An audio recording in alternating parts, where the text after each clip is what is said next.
الذي فرض عليك القرآن لرادك إلى معاد قل ربي أعلم من جاء بالهدى ومن هو في ضلال مبين وما كنت ترجو أن يلقى إليك الكتاب إلا رحمة من ربك فلا تكونن ظهيرا للكافرين ولا يصدنك عن آيات الله بعد إذ أنزلت إليك وادع إلى ربك ولا تكونن من المشركين ولا تدع مع الله إلها آخر لا إله إلا هو كل شيء هالك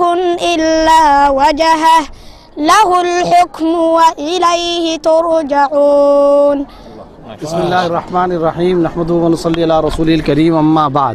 یہ اس وقت ہم صومالیہ کے ایک علاقے صومالیہ کے ایک صوبے کے شہر کسمائیو کے اندر موجود ہیں میرے یہ دائیں بائیں جو دو طلبہ کھڑے ہیں. ماشاءاللہ صومالیہ حفاظ قرآن کا ملک ہے.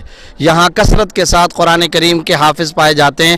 یہ دو بچے وہ ہیں جنہوں نے قرآن کریم ہمیں سنایا اور ماشاءاللہ اس مدرسہ خالد بن ولید کے یہ طلبہ ہیں. یہ دونوں طلبہ پورے صومالیہ کے اندر پچھلے سال اول اور دوم پوزیشنیں لے کر کے آئے ہیں. ان کی تجوید، ان کے تلفظ، ان کا طرز، ان کا قرآن کریم پڑھنے کا ترنم ماشاءاللہ بہت خوب ہے. اللہ رب العزت انہیں قرآن کریم کا حامل، عالم، باعمل اور با کردار صحیح امت مسلمہ کا ترجمان بنائے اور صومالیہ کے مسلمانوں کو مشکلات سے نکالنے کا ذریعہ بنائے.